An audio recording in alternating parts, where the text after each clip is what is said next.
Berjumpa lagi dengan saya, dengan narasumber yang kali ini hadir sangat istimewa.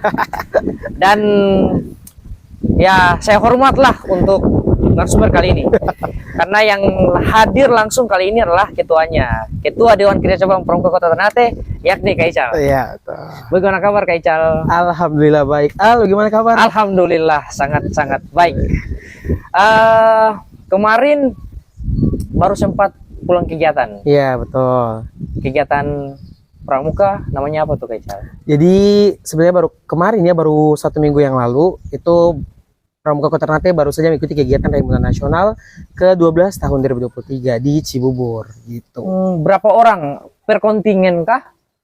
Per kontingen cabang ya. Kalau per kontingen cabang bervariasi. Kalau Ternate sendiri itu 30 orang, tapi kalau beberapa cabang ada yang cuma 20 orang, ada yang 32 orang, tergantung dengan kekuatan anggaran masing-masing gitu.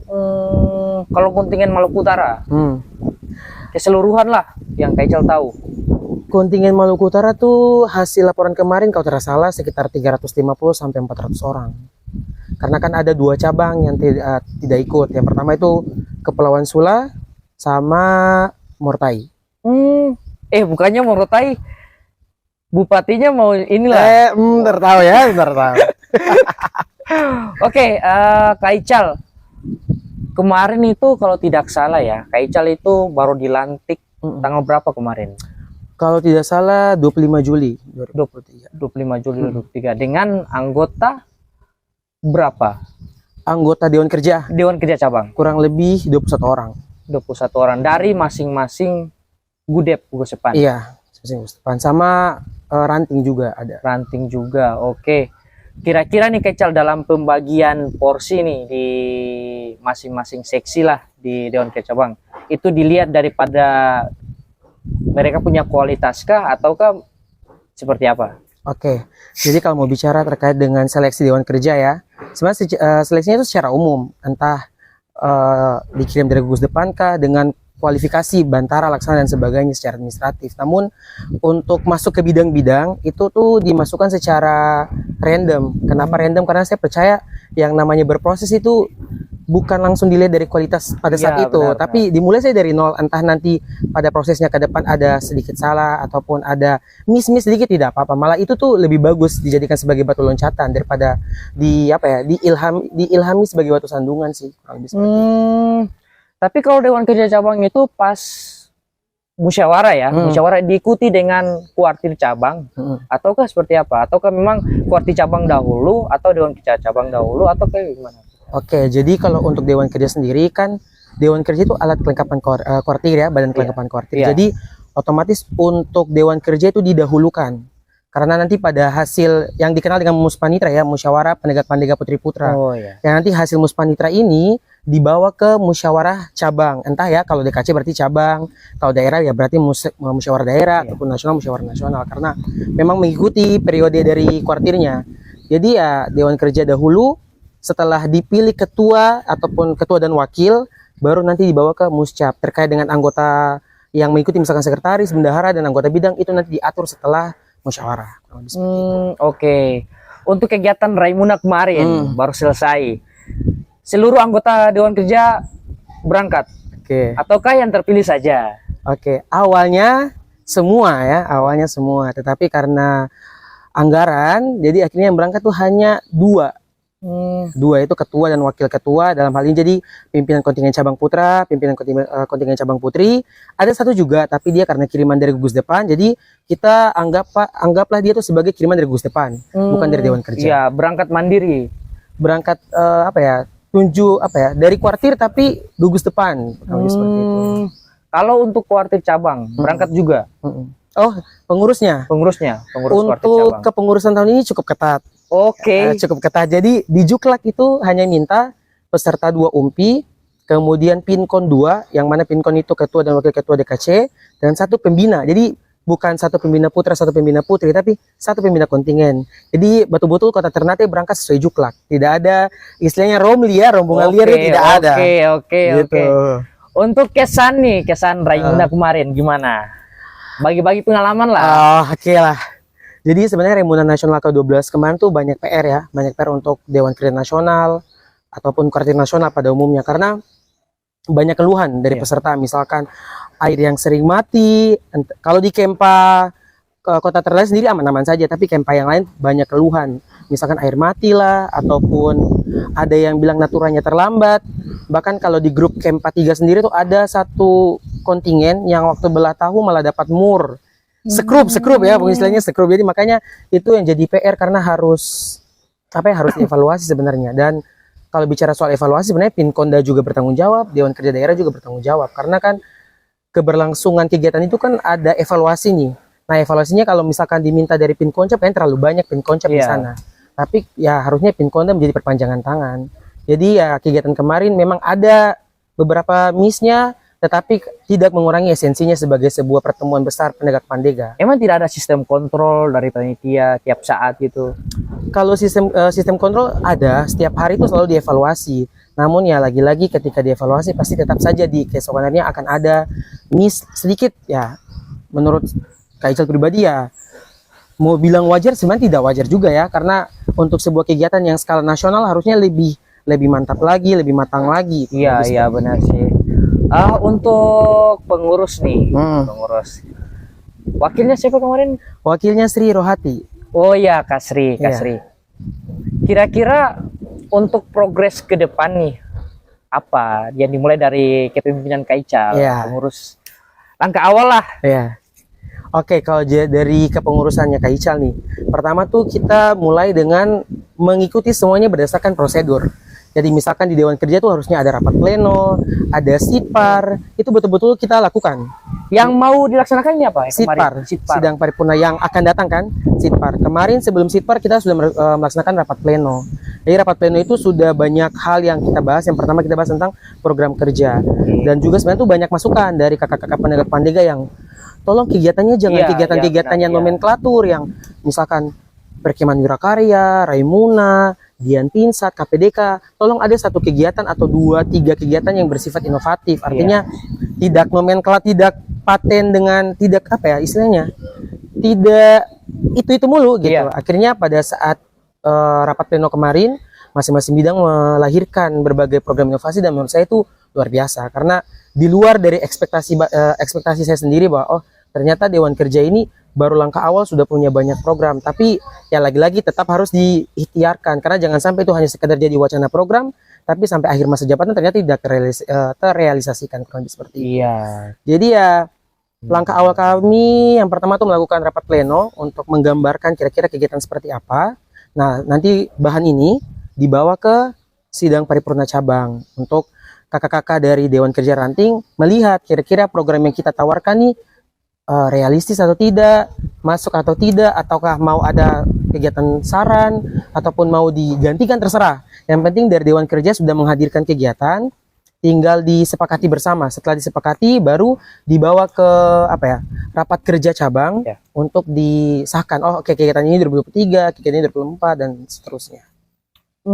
Kira-kira di luar sana nih Kak Ical, kan orang nggak tahu nih Dewan Kerja Cabang ini apakah dari gugus depan untuk merekrut ya anggota dari gugus depan dari tingkat siaga, penggalang, penegak sampai pandega, sampai ke pembina kah, ataukah seperti apa untuk Dewan Kerja Cabang, lingkup Dewan Kerja Cabang? Jadi kalau untuk lingkup Dewan Kerja Cabang sendiri itu perekrutannya tuh dibatasi untuk pramuka penegak dan pramuka pandega. Oh, pramuka penegak dan pandega saja. Kenapa tidak diambil yang penggalang dan siaga ya? Karena memang Dewan Kerja itu wadah pembinaan, wadah berprosesnya untuk pramuka penegak dan pramuka pandega. Sehingga harapannya setelah para pramuka penegak dan pramuka pandega ini masuk ke dalam Dewan Kerja, mereka sudah punya gambaran nih ketika nantinya dijadikan sebagai calon pembina ataupun para pembina gitu. Kenapa tidak pembina? Ya pembina punya wadah sendiri, yaitu kuartir ataupun pusdik yang bisa dijadikan sebagai wadah untuk berproses. Tapi untuk peserta didik sendiri ya di Dewan Kerja, khususnya Dewan Kerja Cabang. Terus untuk perekrutannya seperti apa? Itu kalau di Kota Ternate sendiri ya, itu kita tapi kita menyurat kepada Dewan Kerja Ranting untuk bagaimana bisa meneruskan informasi ini mulai langsung ke gugus depan, tapi harus melewati pintu kuartir Ranting. Dalam hal ini juga Dewan Kerja Ranting sebagai badan kelengkapan.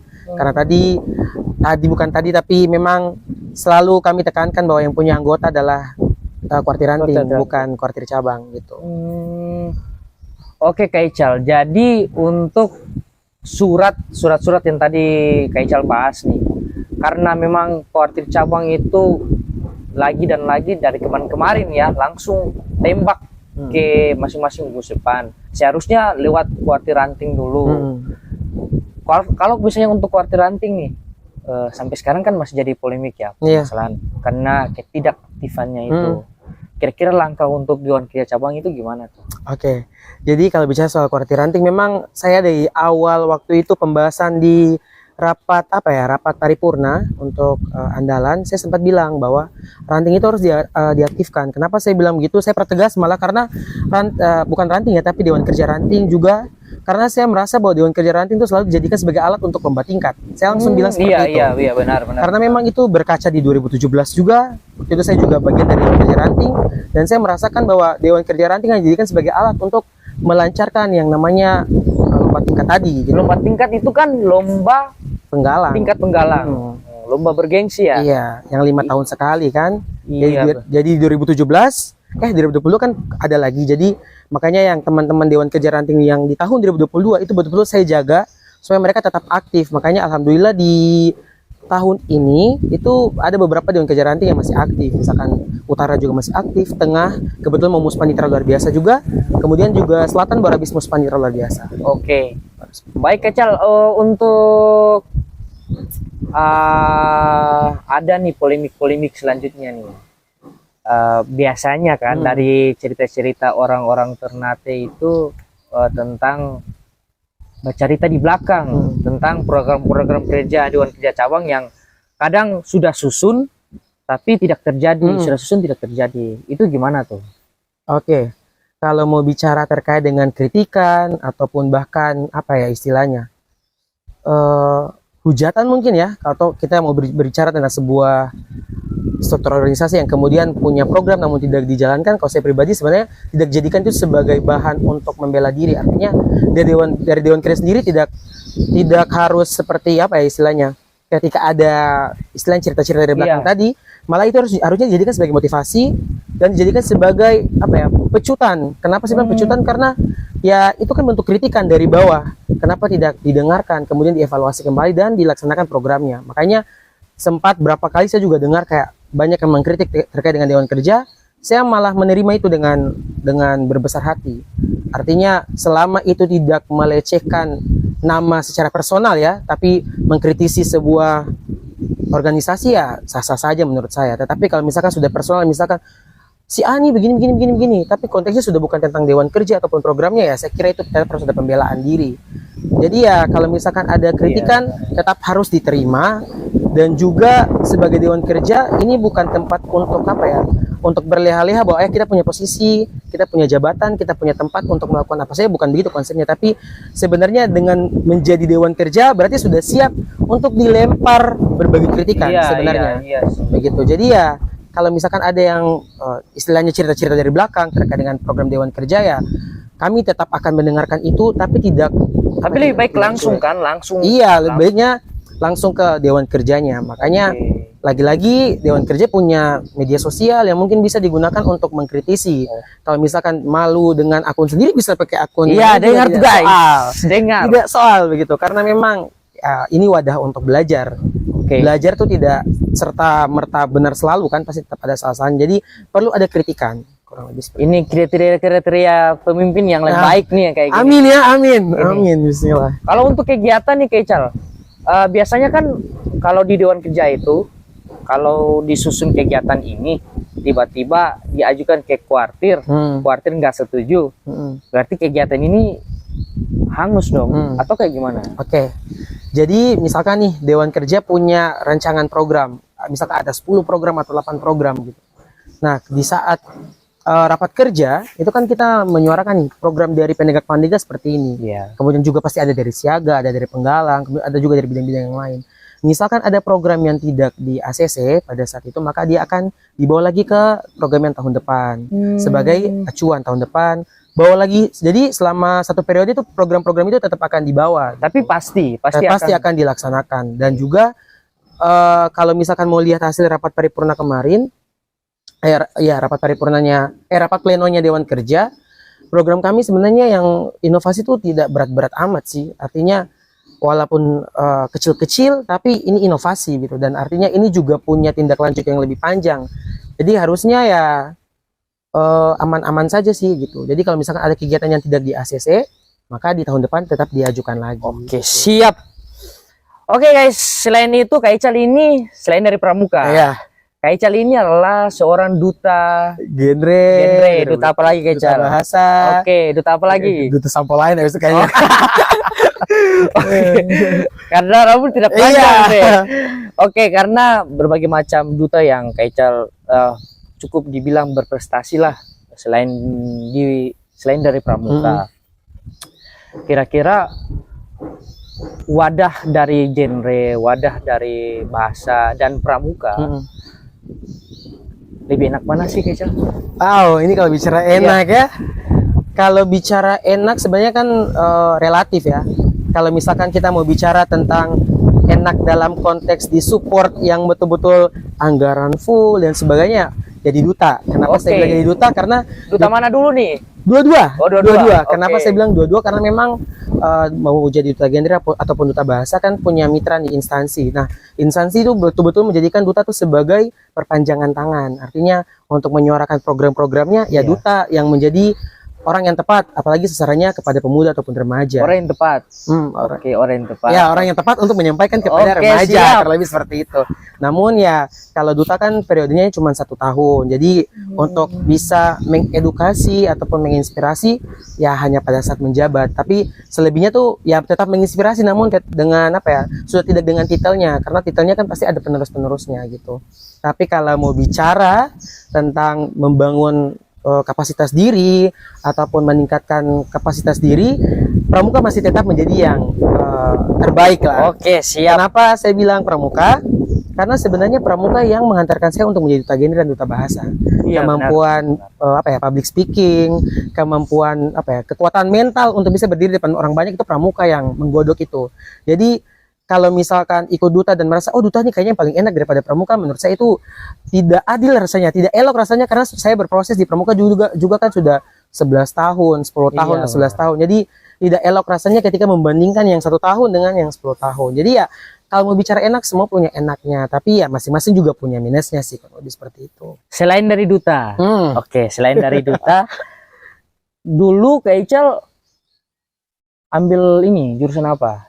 Oke, dulu Di perkuliahan. Ya, dulu itu ambil jurusan pendidikan matematika di Fakultas Keguruan dan Ilmu Pendidikan Universitas Hairun tahun 2015. 2015. Ya, Wisuda tahun 2019 bulan Maret. cum laude berarti. Alhamdulillah ya, alhamdulillah. Kalau nggak salah lulusan terbaik. Ya, boleh lulusan Lulusan terbaik sama yang paling muda pada saat itu. Umur berapa itu Kak? Usia? Waktu wisuda itu 19 tahun 2 bulan. 19 tahun 2 bulan. Iya. Sekarang 23 ya, lumayan 23 tua. tahun. Oke, siap. Iya. Kalau nggak salah kemarin juga Kak Ical lulus CPNS ya. Iya, alhamdulillah ya. CPNS. Kalau CPNS itu gimana? Ini untuk sekedar pemberitahuan juga. Di CPNS itu ada tes yang namanya TIU. Ya, dia tuh covernya di SKD sih. Oke, TIU ya SKD. Heeh. Nah, bagi teman-teman yang mungkin mau belajar matematika nih, ada nih, rekomendasikan banget. Ya Allah.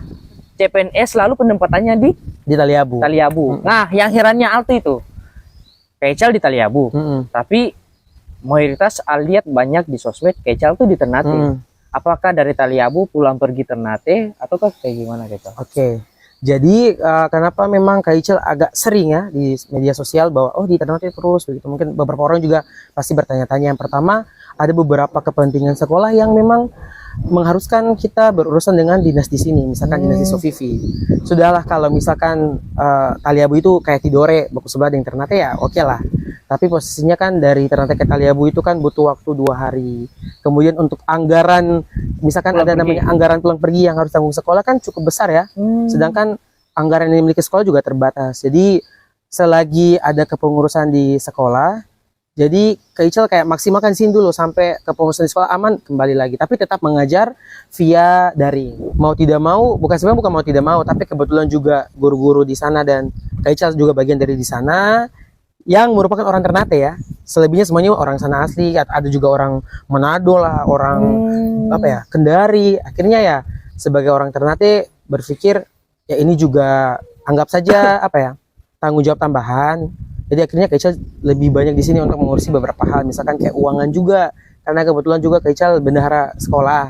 Jadi ada beberapa kepengurusan keuangan harus ke sini dulu. Jadi daripada bolak-balik, lebih baik diselesaikan dulu, dituntaskan dulu, baru balik. Kebetulan untuk yang tahun ini, itu siswa-siswanya Kak Ical tuh dapat beasiswa, dapat bantuan PIP. Bantuan PIP itu harusnya pencairannya di salah satu bank. Salah satu bank, yang mana bank itu tidak ada di Taliabu ataupun di Sula. Adanya di Ternate. Makanya ya udah, daripada kasihan kan kalau kepala sekolahnya yang bolak-balik, lebih baik mereka kirim berkas, Kak Ical yang proses, terus Kak Ical juga infokan ke sana. Jadi lebih enak sih, kurang lebih seperti itu. Ada pramuka juga di sana?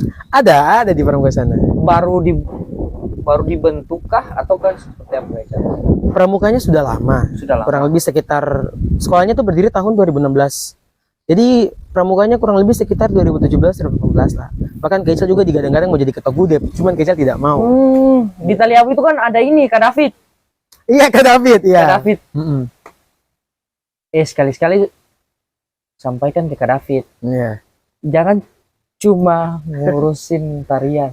Gitu ya. Urusin juga pramuka di sana. Ataukah pernah ketemu di kegiatan pramuka di sana? Kalau sama Kak David. Kalau sama Kak David di kegiatan pramuka Taliabu belum pernah sih. Karena memang kan Taliabu aksesnya cukup susah kan. Gitu. Terlalu ini urusin tarian Kak David. Sanggar Kak David. Ini Kak David harus dengar. Paling penting. Tidak. Kak David kan sudah jadi ketua Gudep di SMA Negeri 10. Iya benar sih. Oke, maaf Kak David. Oke Kak Ical. Kira-kira kalau misalnya sekarang kan Kak Ical di sosmed juga, kemarin juga itu sebagai ini ya, ngajarin anak-anak pramuka di sekolah mana? Di SMP 2. Ya. Nah, kira-kira di SMP 2 itu kan, kalau saya kan di SMP 6 nih, Kak Ical di SMP 2. Apa yang membuat Kak Ical tuh niat untuk mengajarkan dari tingkat penggalan? Kenapa tidak ke tingkat penegak saja? Kenapa? Oke. Yang pertama, di SMP 2 sendiri itu adalah tempat pertama saya mengenal pramuka secara mendalam. Iya. Artinya waktu siaga pernah ikut kegiatan pesta siaga, tapi belum ngeh pramuka itu seperti apa. Tapi pada saat gabung di Penggalang dan menjadi angkatan pertama sebenarnya pada saat itu di tahun 2011, angkatan pertama pramuka di SMP 2, akhirnya ya itu menjadi tanggung jawab. Kenapa menjadi tanggung jawab? Lagi-lagi para pembantu pembina sebelumnya. XLT kan? Iya, XLT. XLT juga? Iya. Tahun yang sama. Ya, jadi karena itu pertama kita XLT juga, dan akhirnya merasa ada tanggung jawab untuk adik-adik kita ke selanjutnya gitu, adik-adik selanjutnya. Makanya merasa apa ya, pramuka khususnya SMP 2 itu sudah menjadi bagian dari hidup. Makanya ya sebegitu cintanya kurang lebih. Kenapa begitu nyaman juga di Penggalang? Yang pertama bukan tidak mau mencoba ke penegak ataupun pandega ya. Karena yang pertama kalau di penegak berproses di Dewan Kerja menurut saya juga sudah mengurus penegak, tapi konteksnya sudah lebih luas, penegak kota Ternate gitu. Jadi menurut saya ya untuk gugus depan yang dijadikan sebagai tempat untuk mendidik, saya kira SMP 2 adalah tempat yang tepat karena itu rumah saya. Tapi untuk penegak saya kira di Dewan Kerja itu sudah menjadi apa ya, tempat saya untuk berproses melihat penegak pandega. Jadi ya daripada maruk ya, maksudnya di penegak habis itu ada juga di Dewan Kerja. Dan sebenarnya ya ada istilahnya untuk menghindari beberapa hal. Misalkan kalau kakak ini dari penegak ini, di Dewan Kerja berarti dia akan cuma mengandalkan gugus depan penegak ini. Itu yang ditakutkan. Makanya mengambil Penggalang biar tidak akan ada korelasinya, kayak mau dibahas Penggalang pun ya Penggalang tidak akan ada kaitannya dengan Dewan Kerja. Ketika dilantik menjadi ketua nih, kalau sekarang ini kan di zaman sekarang ya, pramuka itu dianggap kalau dulu orang berbondong-bondong masuk pramuka, ingin sekali masuk pramuka, niat lah. Tapi sekarang ada yang aneh, ada yang hilang. Kenapa pramuka yang mencari anggota? Pramuka bisa apa sih, Kecal? Di era sekarang ini? Jadi memang benar ya apa yang dikatakan oleh Al, bahwa minat anggota pramuka makin kesini makin turun Yang pertama mungkin salah satu faktornya adalah proses pendidikan kepramukaan yang terkesan monoton. Artinya gugus depan melakukan pembinaan, kita tidak tahu ya gugus depan, masing-masing gugus depan punya istilahnya apa ya? Istilahnya punya resep masing-masing, punya adat masing-masing dalam Pendidikan juga masing-masing. pendidikan masing-masing yang menjadi latar belakang kenapa anggota pramuka bisa bertahan atau bisa stuck atau bisa bahkan kurang gitu. Jadi ya kalau ditanya pramuka bisa apa? Kita melihat saja dulu dari satuan karya yang ada. Misalkan ada Bayangkara, ada Bakti Husada. Kenapa saya bilang melihat satuan karya? Satuan karya itu kan bentuk mitra antara gerakan pramuka dengan instansi-instansi terkait. Artinya apa? Artinya bahwa pemerintah juga tahu bahwa pramuka itu punya pengaruh yang besar untuk apa ya? Untuk mendidik anak bangsa, atau istilahnya pramuka itu gudangnya investasi sumber daya manusia. Makanya kalau ditanya pramuka bisa apa? Pramuka itu bisa membangun negara sebenarnya. Pramuka bisa menghantarkan generasi muda ke arah yang lebih baik sebenarnya. Apalagi pramuka itu ada yang namanya pendidikan, kemarin saya baru dapat pemahaman tentang konsep dasar pramuka itu adalah learning to do, learning to live together, learning to be, dan learning to servant. Artinya apa? Sebagai seorang pramuka, dia tuh harus belajar untuk tahu dulu. Dia harus belajar untuk tahu, kemudian dia belajar untuk melakukan, dan habis itu dia belajar untuk bisa hidup dengan masyarakat. Jadi dari beberapa poin-poin itu saja sebenarnya sudah menggambarkan pramuka itu harusnya bisa apa saja. Segala hal bisa. Segala hal harus bisa gitu. Tergantung dari proses pembinaan di masing-masing satuan ataupun gugus depan. Karena ya kalau misalkan kita mau bicara pramuka tuh nilai positifnya apa? Trisatya dan Dasadharma sudah menjelaskan secara detail bahwa ini positifnya pramuka. Tapi yang mengaplikasikannya ke peserta didik kan gugus depannya. Jadi ya semua itu tergantung dari bagaimana cara mendidik dari masing-masing para pembina, pembantu pembina ataupun pelatih. Sesimpel ini saja, bahkan saya tuh baru tahu kalau tepuk pramuka itu ada 13 tepukan. Saya tuh baru tahu ternyata ketiga kali tepuk pramuka. Ada juga yang 1 kali tepuk tangan pramuka, 3 kali tepuk tangan pramuka. Yang 3 kali itu ternyata punya makna sendiri. Jadi ya 3 kali tepuk pramuka itu ada 13 tepukan, itu menggambarkan 10 Dasadharma dan 3 Trisatya. Jadi saya kira nilainya, tapi sama saja. Iya, sama saja tetap bunyinya itu ya. Tetap bunyi yang sama. Tapi itu hal-hal sesederhana itu ternyata sudah melekat di pramuka. Tinggal kita sebagai seorang anggota untuk menggali kira-kira di mana sih esensi pramuka, di mana sih arti dari jadi seorang pramuka tuh di mana. Jadi kalau ditanya pramuka bisa apa, lagi-lagi saya bilang pramuka bisa jadi apa saja. Tergantung kemana teman-teman, kakak-kakak mau berjalan melangkah mencari jati dirinya atau mungkin potensinya di dalam pramuka. Didikan yang keras kira-kira gimana tuh? Oke. Bukan kasar ya? Iya, didikan keras, betul. Saya baru mau menegaskan bahwa didikan keras dan kasar itu beda. Didikan keras itu di pramuka menurut saya itu bentuk penguatan mental. Karena memang saya sendiri punya gugus depan dan memang kami mendidik di gugus depan kami betul-betul keras. Ingat, keras bukan kasar. Betul-betul keras yang disiplin waktu. Mereka harus betul-betul bertanggung jawab. Mereka harus betul-betul menaati segala aturan yang ada. Itu sangat membantu sebenarnya untuk orang-orang. Bahkan banyak orang yang bilang bahwa orang yang ikut pramuka sama orang yang nggak ikut pramuka itu terlihat sekali perbedaannya. Benar. Yang mana kalau orang ikut pramuka pertama tuh lebih tegas dalam konteks kalau pilih A B B gitu, karena mungkin sudah dididik untuk keras. Yang kedua, disiplin dalam konteks misalkan diminta A ya kasihnya A, misalkan waktu pertemuannya B ya B gitu aja gitu. Walaupun ya manusiawi mungkin ada telat-telatnya, tapi kalau untuk anggota pramuka pastinya harus diusahakan untuk tepat waktu, karena selalu dididik untuk tepat waktu. Kalau misalkan melakukan hal yang salah ada konsekuensinya begitu. Jadi makanya kadang ada beberapa orang yang ikut pramuka tapi tidak nyaman karena merasa bahwa di pramuka tuh didikannya terlalu keras, terlalu kaku untuk istilahnya. Tidak memberikan mereka kebebasan. Sebenarnya bukan tidak memberikan kebebasan, tapi memberikan mereka gambaran bahwa hidup ini keras. Maka dimulai dari sini dulu kerasnya. Selebihnya nanti pada saat kehidupan ke depannya akan santai. Mereka akan merasakan, oh ini enaknya ikut pramuka, punya dampak di kehidupan. Tapi lagi dan lagi nih Kecal, kalau misalnya anak-anak sudah berjuang mati-matian, sudah berlatih, tapi ada oknum-oknum yang mengambil keuntungan dari proses tersebut nih, dari organisasi tersebut. Ambil keuntungan bukan hanya sedikit, tapi itu banyak sekali. Pasti Kak Ical tahu juga lah. Kira-kira apa tanggapan Kak Ical? Oke.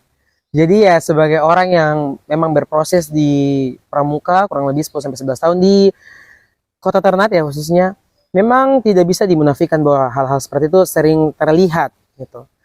Sering terjadi, dan ada juga oknum-oknum yang menurut saya tidak bertanggung jawab ya untuk memanfaatkan organisasi ini. Lagi-lagi ya, oknum yang tidak bertanggung jawab dan tidak dapat dipercaya harusnya bukan menjadi seorang pramuka, karena itu kan poin dasar Dharma ya, bertanggung jawab dan dapat dipercaya, tapi ternyata dia tidak bisa merealisasikan itu. Jadi harusnya ya dia bukan orang pramuka, harusnya dia sudah tidak bisa dianggap sebagai orang pramuka karena punya keinginan, punya maksud terselubung untuk memanfaatkan organisasi ini. Tapi ya lagi-lagi hal seperti ini harusnya tidak dijadikan sebagai sesuatu tradisi. Artinya ketika misalkan sudah ada satu momen yang mana ya terlihat mungkin kita dikecewakan ataupun mungkin merasa kok hasilnya tidak sesuai dengan harapan kita, pastikan bahwa adik-adik kita tidak meneruskan pemikiran untuk dendam sama yang ini, dendam sama yang itu. Karena ya pramuka kan mengajarkan kita hal-hal yang baik. Artinya tadi kembali lagi ke beberapa pernyataan saya di awal bahwa dikembalikan kepada para pembinanya, pelatihnya, para pembantu pembinanya, apakah mau mengarahkan adik-adiknya untuk terus berpikir positif dan terus berkembang, ataukah mau menanamkan rasa dendam itu dan akan terus-menerus sampai ke generasi-generasi selanjutnya. Kalau untuk memutus dendam-dendam yang ada nih, kan biasanya kan kalau di perlombaan nih, ada juga yang mengambil keuntungan, ada juga yang istilahnya curang juga di perlombaan. Untuk memutus tali dendam tadi harus ada dukungan nih. Tetapi kalau misalnya kita yang memulai, terus ada juga oknum-oknum yang melahirkan lagi itu karena mungkin terlanjur dendam juga. Kira-kira untuk menjadikan wadah pramuka ini sebagai wadah positif itu harus strategi yang ampuh itu seperti apa, Kak Ical? Oke. Jadi seperti yang tadi saya sampaikan bahwa kita sebagai seorang pramuka harusnya betul-betul menjadikan pribadi yang ideal dalam konteks ya dendam-dendam dalam perlombaan ataupun dalam kompetisi itu betul-betul harus dihilangkan. Nah, strategi yang paling tepat itu di mana jawaban pertanyaannya? Maka jawaban saya dimulai dari struktur tertinggi di dalam suatu kuartir. Artinya kalau kuartir ranting ya struktur rantingnya, kalau kuartir cabang struktur cabangnya. Makanya awal-awal sebelum saya bergabung di Dewan Kerja, itu memang tujuan awal saya bergabung adalah supaya ingin mencoba masuk ke sebuah sistem dan melihat kira-kira sistem itu bergerak seperti apa, dan kemudian ya berinovasi untuk membuat sebuah harus perubahan. dirubah ya. Tapi ya satu hal yang selalu saya wanti-wanti adalah silakan masuk ke sistem, tapi jangan sampai tenggelam ke dalam sistem. Artinya sudah masuk ternyata keenakan mau ikut lagi ikut arus. Ya, dan pada akhirnya sebenarnya tidak putus mata rantai tapi malah berlanjut. Makanya si nahkoda atau dalam konteks ini adalah pemimpin di unsur kuartir harus menunjukkan taringnya, harus menunjukkan bahwa mereka tegas dalam hal ini. Makanya misalkan saja untuk kepengurusan kuartir tahun ini itu terkesan memang sangat ketat. Kenapa sih memang sangat ketat? Untuk kepengurusan Raimuna Nasional kemarin saja tuh betul-betul kami dituntut untuk sesuai prosedur. Apapun yang terjadi sesuai prosedur. Bahkan sampai ada satu momen mana mau tidur tidak bisa tidur, mau bangun tidak bisa bangun karena kepikiran kayak kenapa tidak bisa tembak-tembak potong apa istilahnya orang Maluku bilang potong payahe saja. Kenapa usah toh harus ikut DP administrasi ini terlalu lambat. Pernah ada konsep pemikiran seperti itu. Tetapi karena memang digodok oleh kepengurusan yang baru yang lebih ketat ya, pokoknya harus sesuai jalur. Akhirnya ya pada saat di akhir saya langsung merasakan merasakan benefitnya bahwa ternyata ini untungnya kalau kita bekerja sesuai dengan sistem. Jadi semuanya terkesan aman dan nyaman gitu. Jadi ya semua sebenarnya kembali dari siapa yang menahkodai kapal ini. Kalau saya itu pemikiran saya itu kayak gini, kalau sistemnya itu kuat, orang yang jahat pun akan dituntut untuk jadi baik. Iya, betul. Tetapi kalau misalnya sistem itu ringan, receh-receh, Iya, betul. itu orang baik pun akan menjadi jahat. Yang tidak terbiasa untuk curang di perlombaan, yang tidak terbiasa untuk dendam, bahkan ada punya niat itu karena menjadi jahat, sistem yang amburadul tadi. Kira-kira nih Kak Ical, kalau untuk sistem yang bergerak sekarang itu dari pengalaman sebelumnya ya, udah sesuai dengan harapan Kak Ical atau belum? Oke. Kalau mau bicara apakah ini sudah sesuai harapan, sebenarnya belum bisa dibilang iya dan juga belum bisa dibilang tidak. Kenapa? Karena baru bergerak 2 bulan ya. Iya. Baru bergerak sekitar 2-3 bulan, tapi Kalau yang kemarin gimana? Yang kemarin ya lumayan ya, maksudnya lumayan dalam artian beberapa hal yang kita pelajari di periode ini itu tidak kita dapatkan di periode sebelumnya. Jadi makanya pada saat proses kepengurusan itu betul-betul kayak ya menyusun kembali hal-hal yang tidak diketahui untuk dijadikan sebagai acuan pada generasi-generasi selanjutnya. Jadi ya kalau mau bicara tentang kepengurusan yang ini berdasarkan gambaran awal ya ini sebenarnya sudah menjadi cahaya baru. Kenapa saya bilang cahaya baru? Semuanya sudah terlihat terkoordinir. Bukan karena saya sebagai seorang ketua Dewan Kerja sehingga saya juga saya jadi tim pro-nya Kuartir, bukan, tapi saya menjawab berdasarkan apa yang saya rasakan. Yang saya rasakan ya walaupun prosesnya cukup berat karena harus mengikuti prosedur, tapi ya aman gitu. Kenapa aman ya? Misalkan saja saya ambil gambaran waktu kepengurusan Tribunal Nasional, sampai hari ini kami belum pernah mendengarkan ada suara-suara yang mengatakan bahwa peserta Tribunal Nasional ini peserta titipan, tidak ada. Iya. Karena memang kemarin waktu sekedar cerita saja, memang pada saat pemanggilan peserta Tribunal Nasional, kami betul-betul meminta yang namanya surat rekomendasi dari gugus depan yang ditandatangan oleh Kamabigus dan dicap. Jadi sehingga kalau misalkan nanti ada bahasa-bahasa yang bilang, si dia tuh karena dia punya orang tua, punya paman, punya bibi gitu, kita bisa mengangkat surat rekomendasi dan bilang bahwa ketua gudep Anda dan Kamabigus Anda menandatangani ini. Jadi tidak ada jawaban bahwa tidak ada alasan bahwa kami memilih dia karena jalur kiri kanan istilahnya. Sudah tidak ada lagi. Sudah tidak ada lagi. Jadi itu sebenarnya sudah jadi gambaran bahwa ternyata kedepannya harusnya lebih baik lagi. Terus kalau mau bicara membandingkan antara yang lalu, menurut saya ya yang lalu adalah tempat untuk belajar. Iya. Gambaran untuk belajar. Karena yang lalu juga punya sisi baik juga, punya sisi negatif positifnya punya ada. Di sisi yang periode yang baru juga pasti punya ada ya. Pasti punya. Pasti punya. Tapi itulah yang kemarin dijadikan sebagai pembelajaran untuk yang kedepannya lebih baik lagi gitu. Takutnya ini loh, kemarin itu dari tingkat Pandega. Tingkat Pandega itu kan salah satu yang cukup dibilang sudah masuk ke tingkat paling dewasa lah untuk ke pembina. Kemarin itu saya pernah tukar cerita di Jogja juga, ketemu sama orang pramuka di sana. Mereka bilang kayak gini, pramuka itu cukup sampai ke tingkat penegak. Mereka tidak mau lagi masuk ke tingkat Pandega karena banyak organisasi juga kan di tingkat Pandega. Nah, mereka bilang kalau pramuka itu hanya tepuk tangan, hanya yel-yel doang, begini dan begitu, dan juga mau bergerak begini, ada yang orang ngambil keuntungan dari situ. Mau berproses kayak ini, ada juga yang mau mengambil dari situ. Pokoknya prosesnya itu dibatasi lah karena oknum-oknum tadi.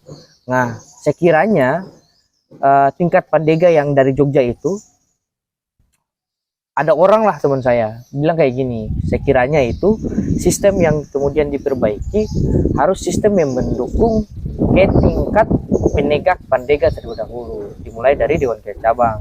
Kalau tingkat siaga sama tingkat penggalang ya itu urusannya andalan yang mengurus itu. Tapi kalau misalnya untuk tingkat penegak dan penegak harus diperbaiki otaknya ini, jangan sampai dari penegak ke Pandega otak balas dendamnya tadi masih sama, Pandega ke pembina otaknya masih sama untuk balas dendam. Jadi mereka memikirkan ini keuntungan mereka dari gugus depan yang mereka berasal begitu. Jadi kira-kira kalau misalnya untuk Kak Ical nih, orang-orang oknum-oknum ini yang mengambil keuntungan nih, atau istilah curang lah dalam segala proses anak-anak pramuka yang ingin berproses baik, itu gimana tuh? Kalau bicara soal oknum-oknum yang mencoba mencari keuntungan, saya kira ya banyak organisasi yang juga merasakan hal yang sama. Tapi ya kalau kita mau bicara tentang oknum-oknum di pramuka ini ya tadi sebenarnya saya setuju dengan apa yang disampaikan oleh Kak Al, bahwa sistem yang kuat, sistem yang tegas itu bisa menggerakkan orang-orang yang jahat tadi menjadi ya baik. Tidak langsung baik, mungkin jahat, sedikit berproses. jahat, kurang jahat mungkin gitu ya. Maksudnya mungkin benar. sampai ke menjadi baik, mungkin akan ada proses itu. Tapi lagi-lagi sebagai ketua Dewan Kerja, saya betul-betul menekankan yang namanya menjadikan pramuka sebagai rumah dan keluarga. Kenapa? Karena memang betul-betul saya berproses di pramuka dari yang betul-betul masih penggalang, terus tidak tahu menau terkait dengan anggaran ini harus A, B, C, D, E, cuma tahu yang penting berpramuka bisa memberikan manfaat untuk orang banyak, sekian gitu. Makanya jiwa-jiwa atau prinsip-prinsip itu yang saya tanamkan kepada penegak-penegak yang ada. Kalau terkait dengan tapi kan tetap akan lahir saja oknum-oknum yang baru. Terkait dengan oknum-oknum yang baru akan lahir ya, itu adalah di luar dari kendali kita, karena memang mungkin ada dendam yang terselubung atau ada target ataupun ada mimpi, ada ambisi yang terselubung sehingga menjadikan dia orang seperti itu. Tapi seenggaknya kita sudah berusaha untuk menjaga, berusaha untuk berusaha untuk mengawal bahwa ya pramuka tetap punya esensi yang baik, pramuka tetap harus sesuai dengan sistem amongnya, Ingar Susung Tulodo, Ing Madia Mangunkarso, Tuturi Handayani, itu betul-betul tetap harus dijaga gitu. Jadi ya terkait dengan oknum-oknum yang masih tetap menjalankan bisa dibahasakan bisnis kali ya, mengambil bisnis, menjadikan bisnis. Ya seenggaknya kita tidak melahirkan oknum-oknum baru, kita berusaha untuk mencegah oknum-oknum baru, dan saya percaya akan ada satu masa di mana mereka akan mendapatkan titik jerahnya atau efek jerahnya tuh pasti akan ada. Jadi ya jangan terlalu terlena untuk melahirkan dendam-dendam baru, tapi bagaimana kalau kita memulai untuk menghadirkan figur-figur baru yang lebih memotivasi ataupun yang mungkin lebih baik lagi sih. Oke, kira-kira untuk sampai di situ satu kalimat nih untuk dari Kak Ical. Iya. Untuk pramuka ke depan gimana nih? Jadi satu paragraf lah. Panjang ya lumayan. Satu paragraf dan ditambah tagar Kak Ical Ketua Dewan Kerja 2023. Oh gitu ya. Oke. Saya tuh sering menyampaikan ini ke banyak orang. Kalau misalkan mereka ingin melakukan sebuah perubahan, namun sering terhalang oleh terhalang oleh ekspektasi, terhalang oleh realita yang ada. You don't have to be great to start, but you have to start to be great. Artinya kamu tidak harus menjadi besar untuk memulai, tapi mari memulai untuk menjadi luar biasa atau menjadi besar. Jadi buat teman-teman di luar sana, kalau misalkan teman-teman ingin melakukan sebuah perubahan besar, tidak perlu takut untuk memulai dari hal-hal kecil, karena ada yang bilang bahwa perjalanan jutaan mil itu dimulai dari satu langkah kecil. Jadi dari saya terus berpramuka, nikmati proses di pramuka. Pramuka itu memberikan banyak hal, bukan hanya memberikan ilmu, tapi juga memberikan keluarga. Jadi nikmati saja semua proses yang ada, karena pada akhir masanya kita akan merasakan bahwa pramuka telah mengantarkan kita ke beberapa hal hebat. Muhammad Rizal, Ketua Dewan Kerja Cabang Kota Ternate, periode 2023-2028. Iya. Kalau saya itu gini, Kecal. Kadang tuh pramuka yang buat saya kayak gini. Iya. Sampai nilai-nilai, saya nggak tahu ya, kalau saya pribadi itu nilai-nilai senimannya itu ada. Nafas saya itu nafas berkarya. Jadi kalau misalnya selama saya masih bernafas, berarti saya masih ingin berkarya terus-menerus. Mungkin itu karena sampai saat ini pramuka inilah yang buat kita terlena. Iya, betul. Buat kita terlena sampai mau cari kerja juga. Ketika kerja masih mikirin anak-anak pramuka, benar. Mau bergerak ke sini masih mengingat pramuka. Jadi ya nilai-nilai itu yang saya rasa harus ditanamkan ke generasi-generasi selanjutnya, biar pramuka kita ini masih tetap hidup lah di dalam. Iya, betul. Kalau untuk sampai saat ini, ke depan program yang direncanakan Kak Ical untuk tingkat penegak-penegak, ke tingkat penegak-penegak yang Kak Ical rancang terakhir nih, apa yang paling Kak Ical harapkan dari dulu? Oke. Sebenarnya ada satu program yang mungkin terdengar cukup sederhana, Tapi ini menjadi harapan saya, semoga 5 tahun menjabat ini betul-betul bisa menyentuh semua pramuka pandega, dan namanya program kami itu Sapa Gudep. Sapa Gudep. Jadi kita tuh akan dari siaga atau Sapa Gudep hanya untuk penegak pandega. Jadi kita biasanya kan istilahnya apa ya? Orang sering menganggap bahwa Dewan Kerja tuh tora berani nih di Gudep, takut diserang nih sama Gus Depan. Jadi untuk program ini kami akan mendatangi Gus Depan, dan kita akan mendatangi mereka pada saat kegiatan, dan apapun aspirasi yang mereka sampaikan akan kita terima. Bahkan itu pun kalau misalkan berupa kritikan tajam diterima, karena dan jangan takut juga ya. Tidak perlu takut, karena ya saya yakin apapun disampaikan, bahkan itu kritik walaupun itu kritik sekalipun, pasti di saat mereka mengkritik, mereka tuh menaruh sedikit harapan-harapan kecil di sana untuk semoga kritikan kami didengar dan direalisasikan. Jadi ya itu satu program yang insya Allah itu bersifat, itu bukan program tahunan, tapi itu program yang bersifat rutin. Misalkan 3 bulan sekali, 6 bulan sekali, kami betul-betul menyentuh Gus Depan dan juga Dewan Kerja Ranting. Jadi apa istilahnya, final chapternya itu Dewan Kerja Ranting aktif, bukan karena kepentingan lain, tapi hanya untuk membangun pramuka penegak dan pramuka pandega, dan gugus depan menjadi lebih dekat dengan Dewan Kerja Ranting maupun Dewan Kerja Cabang. Semoga saja pramuka di Kota Ternate ini dan pada umumnya di seluruh Indonesia akan, kalau misalnya Kak Ical ini di Dewan Kerja Nasional kayaknya Kak Ical ini tidak cocok untuk hanya tingkat Dewan Kerja Kota Ternate, harus di Dewan Kerja Nasional. Amin ya Allah ya. Biar dirubah langsung sampai ke Nusantara. Lumayan berat. Dari Aceh sampai Papua. Mungkin itu cukup sekian pembahasan kita kali ini. Semoga saja narasumber selanjutnya bisa membangun dan bisa ada kalimat-kalimat yang positif di konten tersebut. Akhir dari saya, Alder Deriawan dan Kak Muhammad Rizal. Sampai jumpa di konten selanjutnya. Dan harus salam pramuka. Salam pramuka. Dan salam pramuka.